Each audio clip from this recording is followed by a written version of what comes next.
Hey everybody, Signal here. Today I just want to talk about a couple of the compressors in Bitwig. I'm going to compare them in a way that should help you figure out which compressor to use for yourself, like whatever best suits your needs in the moment. I'll tell you why I do what I do, why you might see people use dynamics more than you see people use compressors, and why I don't use Compressor Plus a lot on screen. I do use Compressor Plus, but like when and where I use it isn't when and where I use other compressors. So first I'm just going to make a little pluck. All right, real simple pluck patch, right? Nothing special. So what you need to know here is the compressor has more character than dynamics. Or you could say dynamics is more transparent than the compressor. That's not an insult on the compressor though, because this is a nice compressor. It just, there's something to it. It has its own personality, whereas this just kind of is a little more clear. Okay, I'll show you what I'm talking about. So this side right here is compression, downwards compression. This side, if you went like this, that would be upwards compression. This would be a gate. If I went the other way on the ratio to the left, that would be expansion on the dynamics device. But this is compression right here. So let's just put on 0.8 and 90. Same thing here. 0.8, 90.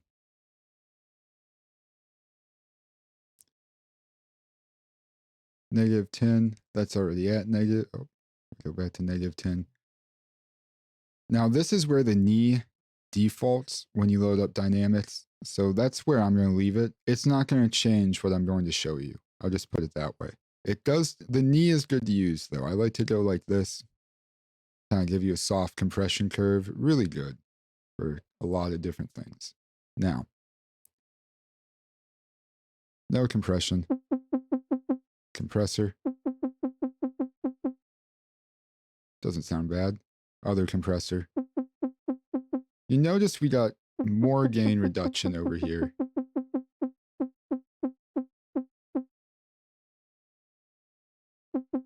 But it sounds clearer. You might not be able to hear that on YouTube.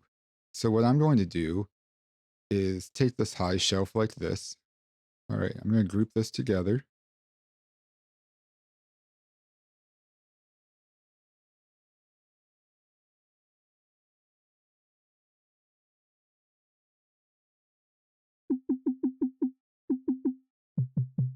Okay, see what's happening right here? I'm going to turn this on. Now, same compressor settings, you're going to see the high end change. See? I'm going to toss a low pass in here, and then I'm going to show you just what I'm increasing. The bass level, just regular compressor. It adds that.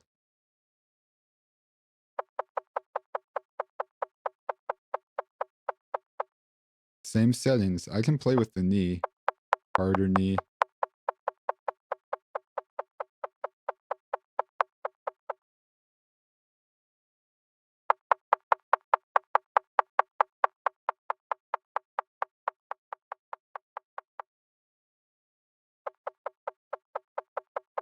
It sounds different. Now that means you have to make a decision. And what I think, and I think what a lot of other people think, is because this is more transparent, it's a better sound design compressor. Okay, so if you have a lot of distortion, this compressor isn't going to be the best because there's artifacts like what I'm increasing right here with the EQ, you really wouldn't hear unless you start distorting it. Then you're bringing all that stuff up. So you don't really intend for that high end to exist when you put the compressor on. You put the distortion on and it brings the high end out, that noisy, this bit that I'm showing you here. It brings that up, okay? Whereas if you have this on, you know, you can see I turned it all the way down over here. So if this is the same output.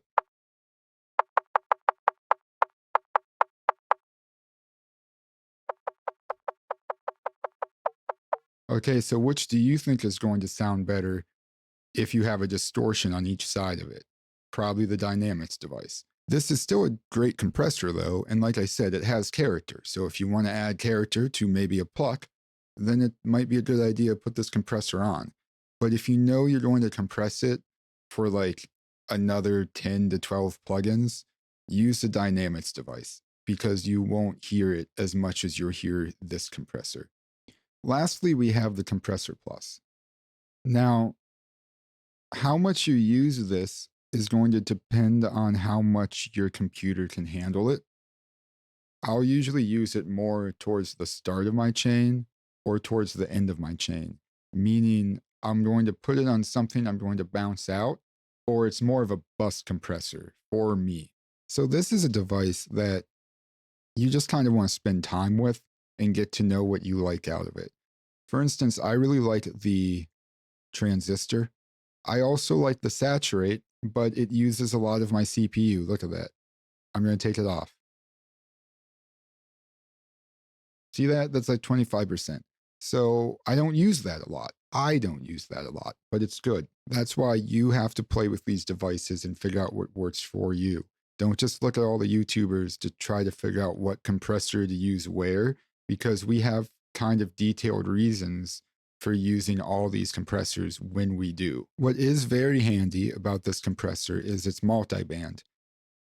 It has one unified band that moves up and down like this, you see, across all the bands. But still, I can change this low curve, maybe release the mids down on the highs, okay? And then I'm going to grab this knee knob. You can see them all change. And what this compressor has is this relapse knob, which is really good for drums. See that? That's really weird. I really like the relapse knob. All right, I set it to default. I'm just going to give it some hard snare compression. So that's our sound. To hit it with the relapse.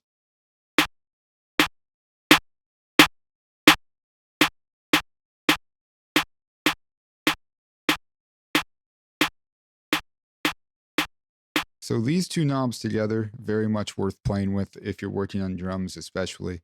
The auto timing is going to function differently depending on what compression type you're using. And that's what's special about this compressor is there's different compression characters.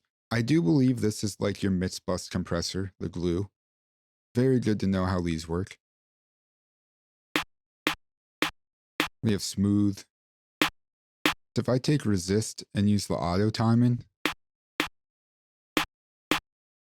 you can see it doesn't compress it harder, but it starts to play with the highs. And I know it's the highs because the highs are purple, right? Got less highs, got more highs. It looks like it also compresses this section a little more as well. The high mids get compressed with the auto timing. But that doesn't really happen with the threshold. I used to think the auto timing was Bitwig's attempt at AI compression, but it's not. It's kind of its own knob that reacts to the character that you choose. So my best advice is to not worry about how you exist relative to Compressor Plus, because it very much is it it very much is a device that's made to be explored. Okay, you don't have to whip it out and just use it like a Swiss Army knife. The last thing I want to cover that's really important is how we can get a soft clip, a very fast soft clip, because Ableton processes for kits and basses a lot of time rely on the glue compressor, and then they come in with a soft clipping on the end of the compressor. We can do that with anything we want by taking the grid.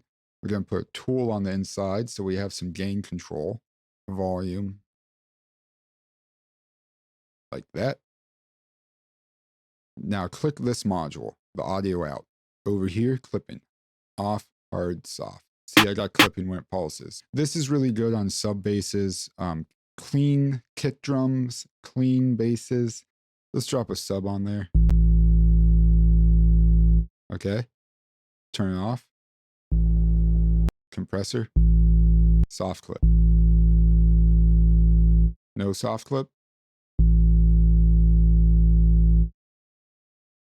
soft clip. So play with that, see what it will do for your mixes. Let me really drive my point home here. It probably doesn't matter what compressor you use, but the reason you see us all using different compressors is for very finite reasons. Again, one of them is simply resources. Look at my CPU. I'm going to turn this off. I'm just on transparent. I can't use too many of these. So that's why you don't see me using a bunch of them. But all of these are definitely worth your time. All right, links to the music projects in the description, links to the Patreon in the description. Don't forget to like, comment, and subscribe. I'll see you guys next time.